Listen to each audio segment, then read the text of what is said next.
Alright guys, so here we are with the J11, and what I'd like to say about this plane is that I haven't tested it out yet, so I don't know if it flies, but out of the box it looks really easy to put together.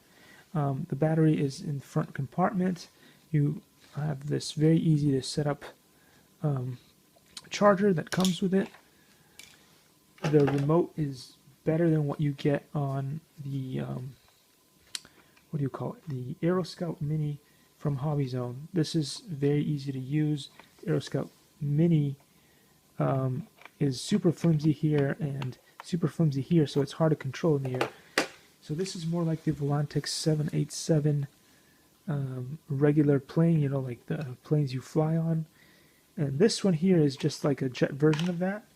And seems it would be really, really good to fly.